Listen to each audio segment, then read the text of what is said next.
Some of you know what I'm talking about. Can you turn a compliment into an argument? That's what I want to know. I live in Los Angeles, California, and every new idea that comes out of there, they adopt it immediately. And I'm a little more conservative. Like the new one is any man that says they're a woman, immediately you must address him as a woman. And I'm progressive. I'm like, all right, but they should have to pass a test first. Because women have skills men don't have. You can't just say, I'm a woman. Do something a woman could do, then I'll believe you. Right? Can you break into my iPhone in the time I go to the bathroom and come back to the dinner table? Just something basic. Can you be totally starving but have no idea what you want to eat?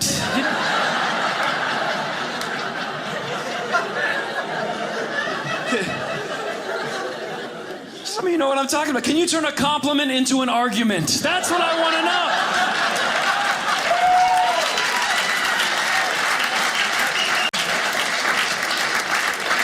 It's like, babe, you look beautiful tonight. So I didn't look beautiful last night?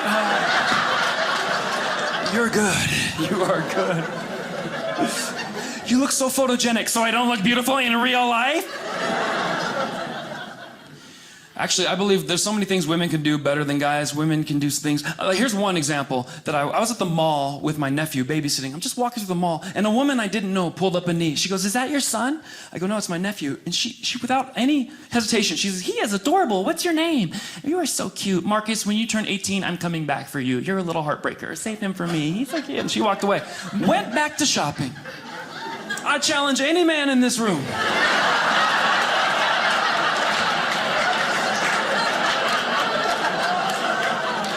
Any guy, go to the mall, just approach a woman you don't know. "Is that your niece? Can I have a word with her, please?"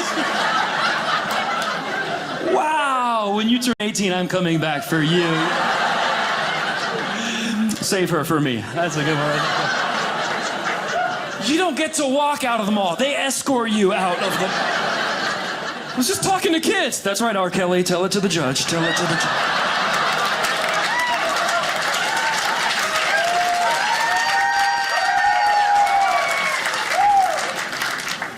There's things women can do. How about it's Valentine's Day, or maybe your girl misses you and she sends you a romantic picture. You're like, whoa, you're excited. Maybe it's been a long day at work. Ooh, can't wait to get home. She misses me. Women can send those romantic pictures. But men, if you send a picture of you laying in the beach, rolling around in the sand, bending over in a Speedo, "When are you coming home, babe?" You're not gonna get a positive reaction. A lot of guys are getting busted for taking those romantic pictures. Here's what I do. I turn this show into a TED Talk. I teach men how to take the best, most seductive picture for the women in this room. Here's what you do, guys. Go home, get in the closet, and put all your clothes on. Your best clothes. Don't take anything off. Put on your dress shoes, dress socks, dress pants, belt, shirt, tie, suit coat, briefcase. Make it look like you're going to work. If you really want to turn her on, let your 401k dangle out of the front of the briefcase, just ever so.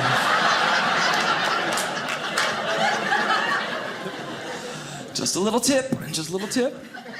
All right, I want to start off with something I saw on Dr. Phil. Anybody watch Dr. Phil? I was watching Dr. Phil. He said, you can tell how smart a crowd is if they'll do something with you, a little audience interaction. So we're going to do this. Everyone put your thumb up on one side right there, that thumb up. Then put your pinky towards the thumb on the other. Yeah, there we go. I guess some of you having trouble with this part already. All right, here we go. Okay. I feel bad for that guy right there. Look at you. Hold your hand up. He goes, dude, what is this, dude? What is this? Okay, this means nothing to you, but the rest of you, thumb up, pinky to the thumb. Now, here's what Dr. Phil said. You can tell how smart a crowd is by how quickly they can switch it. Are you getting this? We have a very special crowd tonight in Utah. We're gonna keep the jokes real dumb for you tonight. Are we feeling good? Yes! Bottom of the barrel, nice and easy. But we do feel good. I feel good. I know I'm getting older, but I'm not old. And there's little signs that we're getting older every day. Like when you go to buy a flight, you have to pick the year you were born on that stupid spin dial. Yeah, I used to not mind. I see some young people, you don't mind. You're right there on the default. There I go. There's my birthday. That was me not long ago. But lately, it's been a little bit of a brrr. I don't like that brrr. And some of you aren't laughing. You're brrr, brrr, aren't you? Your arms are crossed. Because young people have good lives. We have a bad memory to go with every single one of those years. Oh, that's when the stock market crashed. Should have sold my home there. That's when you know who got elected. We all have a bad memory. But be positive. You know who I feel bad for? My grandmother. I had to buy a flight for her. That was like I was on The Price is Right. Wow. Got on the wheel, just brrr. We went and had lunch, came back, it was still spinning. You gotta age gracefully. That's what I've decided. You know, wrinkles are coming in. I'm gonna leave them. I'm a man. Gonna have wrinkles. I'm gonna use them for good. If anybody needs help getting around town, I'm just gonna use it like a road map. Where are you trying to go, player? Where you wanna go? The airport, La Cienega, make a left on Manchester. You'll find it. You get lost, come see my forehead. No big deal, right? That's right. I can't wait to go bald. Helping people around the globe. It doesn't matter. Right, sir? Yes. No big deal.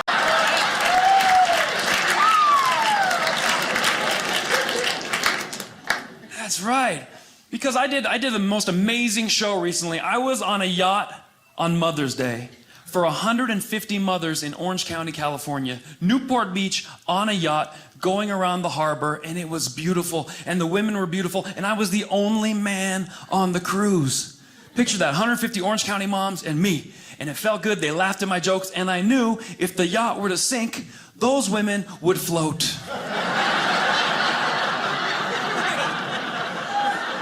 Have you been to Orange County? If they'd been on the Titanic, Jack would have survived. Orange County women, they come with their own flotation devices. They just be waiting for help to arrive. Just wait. Waiting. Some of, not all of them, some of them float different. Just. But that's still sea level. They're okay. They're okay. The only ones I was worried about are the younger ones. They float different. Sun's out, buns out. Yeah.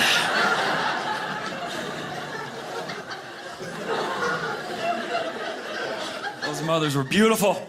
And one of the moms, I go, how old are you? She goes, I won't tell you my age, but I'm about 25 years older than you are. I go, Mike, you look younger than me. She goes, well, I have a spa. You should come to my day spa, and I'm going to do a treatment for you. Now, I would never do something like this, but she said my favorite word, free. So I go in there, and she goes, we're going to do cryogenic face freezing for you. I'd never even heard of that. She goes, here's what it is. She basically blew a blow dryer on my face full of dry ice. 1 minute, she goes, that would have been $60. What did you think? I said, that would have been a ripoff. She goes, what do you mean? That's a really good treatment. I was like, no, because I'm older now. I'm smart. I know you get the same experience at Costco in the produce section. You know what I'm talking about. Where's my bulk members? That's what's up. Go in there in the summer, do your whole body for $65. You get a sample on the way out. You're good. That's what I like. You get wisdom when you get older, so I don't mind. Like the other day, I invited a girl over to Netflix and chill, and that's all we did. It was awesome. But one thing I don't like about getting older is the fashion keeps moving forward. Every generation wants to have their own fashion, and now the skinny jeans are the thing. And look at these pants. Some of you mocked them when I came out. Oh, look at those pants. I didn't design these, I bought them. This is what they offer. I'm from the 90s. We wore cargo pants back then. Any men still wear cargo pants? Any real men? Yeah, see? Real men wear cargo. Where's the men wearing skinny jeans? Where you at?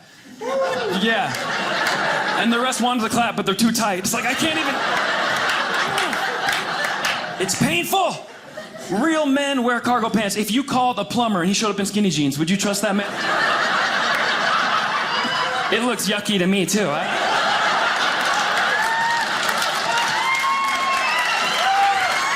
Not one of these. Cargo pants, man, get in there. I'll fix this for you. You'll be back at this toilet in no time. That's what you need. A fireman, a police officer, the military, cargo pants. That was me. In the 90s, I had so many pockets, I didn't even know what to do with all the pockets. One time I moved from one apartment to the other just with my pants. I didn't even need a U-Haul, budget truck. I got my futon, my big screen TV, potted plants. Everything was in those pants, man. I miss those.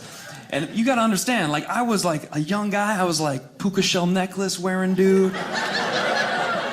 with a button-down shirt, going to the club, but baggy. I was boy band up top, gangster rapper down below. And I felt good, because at the club, you could dance with cargo pants. And even if you didn't know how to dance, the pants covered up all that footwork. You didn't have to know. Girls like, you're good. It's like, no, you just can't see what's going on under here. This is horrible. I feel like Ellen DeGeneres. What is it? With these pants, you gotta know what you're doing on the dance floor. Plus, when you put them on as a man, you don't feel very good. When women put on tight pants, you feel fierce, ready to take over the club. Yeah, that's right, she's wearing them. Feel fierce. When men put on skinny jeans, we're making decisions the whole way up. All right, what's going down the left, what's going down the right? It's gonna be there for...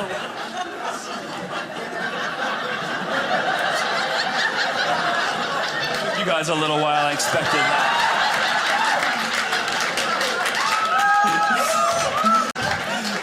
You gotta make decisions. And then you look in the mirror and you feel feminine immediately. When you wear skinny jeans, you can't help it. That's why it's called H&M. Put them on, you're like, These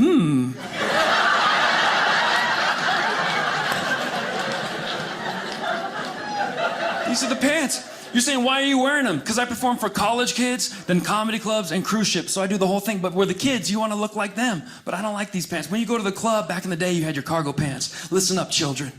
We used to wear cargo pants at the club, and you were a better man, because a girl would be like, babe, I'm dancing, it's so much fun. I want you to hold my lip gloss. You're like, give me that, I got a pocket for that right there. You could hold her lip gloss. Baby, give me your keychains. I got that right over here. Pow! I got moisturizer, I got Visine, I had a pharmacy in my pants. Everything was in there. Girl, you look thirsty, take a water. You can keep that one. I got a whole 24-pack. I'm good. Just dance all night.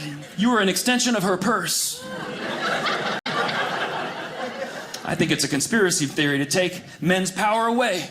Because now that we're wearing skinny jeans, we're not valuable anymore. We go to the club, ladies, you're like, babe, hold my lip gloss. You're like, I don't got no room for that.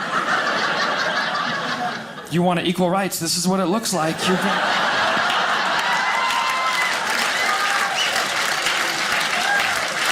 You fought for this, remember. Comedy is under attack. People get offended, and there's a new culture out there who can get offended first and for other people. And that's the weirdest thing in the world. I had that at a show I did once. There was a blind gentleman in the front row, and I was teasing the blind guy, and he was having a great time. After the show, he said, most people ignore that I'm even there, so thank you for making me feel like a part of it. And that's where his head was at. But during the show, I'm teasing the blind guy, and a woman in the back is like, excuse me, I'm offended. I'm like, what? Why are you? Because don't talk to him anymore. I'm offended for the blind gentleman. I'm like, you're offended for him? He's laughing. He's facing the wrong way, but he's laughing.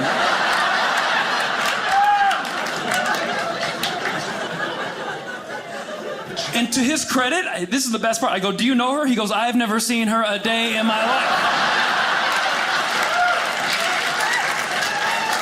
Yes. That guy was a good dude. I blame the next generation because they're offended by everything now. They've never been through a war, a draft, anything. I'm part of that generation too, but we got to knock off the sensitivity. We have to, because honestly, they get offended now about cyber bullies. That's the big thing. Talk to any student. What's the worst problem you're facing? Cyber bullies. It's horrible. They can pick on you on the internet. Oh, really? Our generation had real bullies. They pulled our real underwear up our real butt crack. Yeah. It really hurt, you know? You don't have to pull a Twitter out of your Snapchat at the end of the school.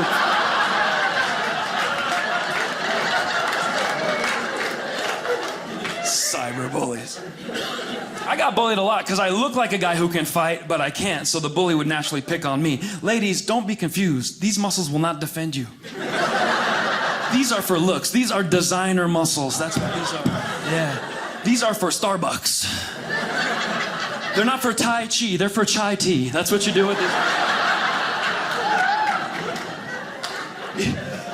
Even the exercises I do cannot help me in a fight. Like I do the CrossFit stuff. You get those battle ropes. Have you seen those guys? I'm one of those.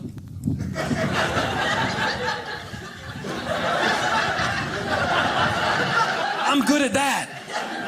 That's not gonna help me in a fight. Like with this dude.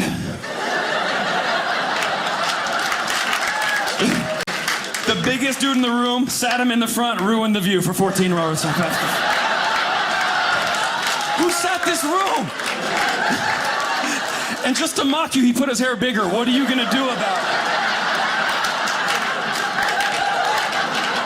And we're not gonna do anything. Like, if he came to fight me, what am I gonna do? Wait till I get your shoelaces.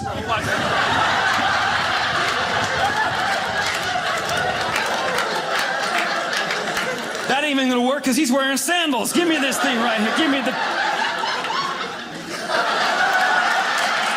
I am defenseless against this man. He's a good sport, right? He's a good sport, man.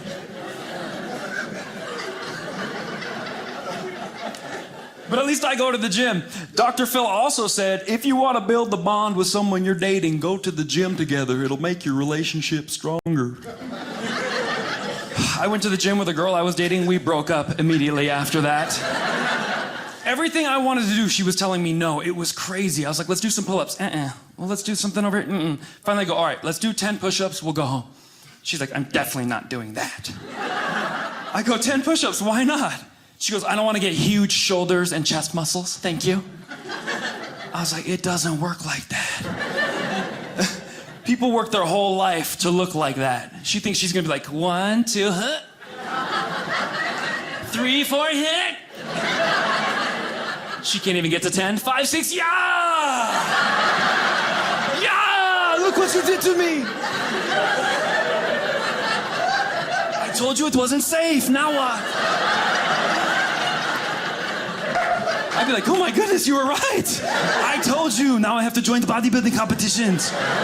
Move to California, become an action star. I didn't want to do that. And then I'm like, well, look at your neck. Is that a tumor? It's not a tumor, muscle. Oh, man. I'm glad you guys laughed at me. My name is Kayvon. That's my real name. I believe I got into comedy because of my family. My dad is from the Middle East. His name is Iraj. Yeah, and they're funny without even knowing it. My dad's name is Iraj. He has a brother named Turaj. I'm like, what? If they would have had more boys, 3 Raj, 4 Raj, 5 Raj, 6. And my dad has a thick accent. He's always like, thanks God you're here. Thanks God you're laughing. Thanks God. And I'm like, Dad, don't take the H out of thanks. You turn it into tanks. It's so weird. When he takes the H out of words, it's always at the worst time. One time I was playing video games at home with my friends. My dad came in the room, turned off the Nintendo, and lectured us. He's like, in Iran, I studied hard. I did not play video. I work hard. I graduated 3rd in my class. I'm like, did he just turn 3rd into turd? What? My friends are laughing. You were turd? Yes, I was turd. It wasn't easy to be turd. I had to push and earn that turd all by myself. I'm just hiding in the corner like, Dad, stop, you weren't turd. I was turd. One guy tried to take my turd, but I work hard for turd. I became turd, I made that guy fart.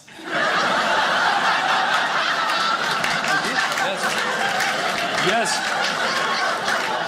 You might think fart is okay, but fart comes and goes. Turd, you have something to show for what you have.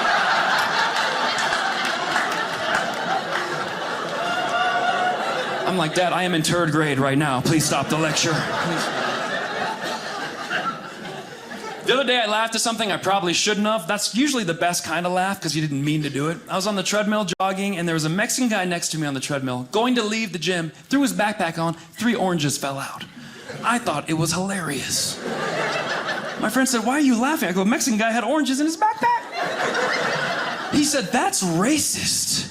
Ooh, when that word comes out, I have to defend myself immediately. I said, it's not racist and I can prove it.